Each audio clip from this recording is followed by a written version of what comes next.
Chief Meteorologist Chad Merrill with your full 7-day forecast.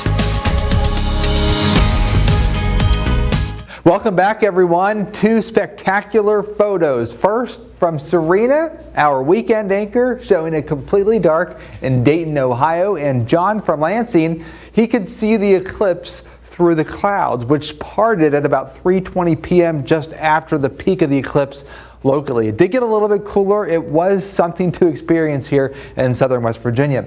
Now, the clouds have primarily pushed in the rain to the east, but if you look up in the sky, there is still some high cirrus and a couple of cumulus clouds. That'll be the case for the rest of the evening from this area of low pressure that is pretty much dissipating. We are all in the 60s, so we've warmed up since the eclipse because the sun came back out, and temperatures tonight, it'll be pretty mild across the region. We'll be in and out of the sun for the next couple of hours.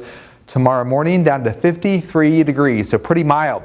Here's the warm influx of air from the Gulf of Mexico pushing in our direction, but just like last week, we have some colder air pushing into the northern plains. That temperature contrast is fueling a storm system. You can see an upper level trough pushing out of the southwest, and it's going to tap in Gulf of Mexico moisture, seeing some showers and storms developing in Texas. That area of moisture moving in our direction.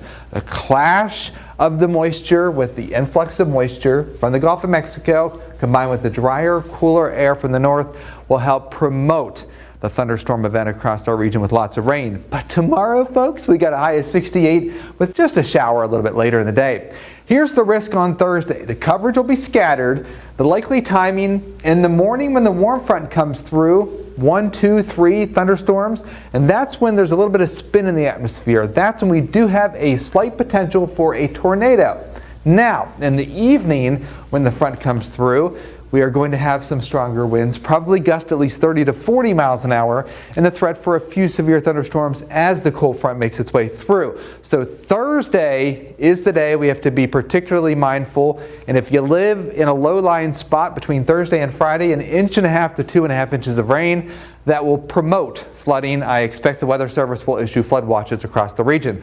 The backside of it, only areas above 3,000 feet, eastern Fayette, western Greenbrier, and then northwestern Pocahontas County will see a little bit of snow. So here's the storm system. The warm front comes up from the south Wednesday night, Thursday morning with a little bit of spin in the atmosphere.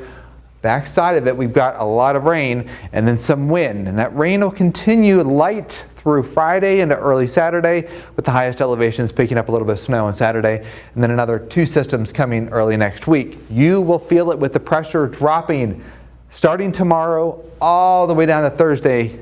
That's when the pressure drops, and that's when you will feel extra aches and pains, and then the pressure starts to rise. 7-day forecast then, we are in the upper 60s tomorrow and Wednesday. Same on Thursday. Temperatures fall into the upper 30s on Friday. Not a bad Saturday. Few sprinkles on Sunday, mid-60s back in here on Monday. That's the 7-day forecast. We're back with more news after the break.